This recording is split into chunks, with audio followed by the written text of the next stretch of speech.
হও এক হও আওয়ার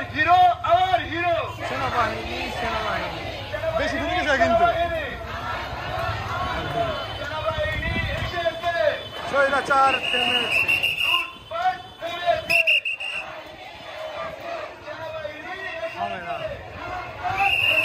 যান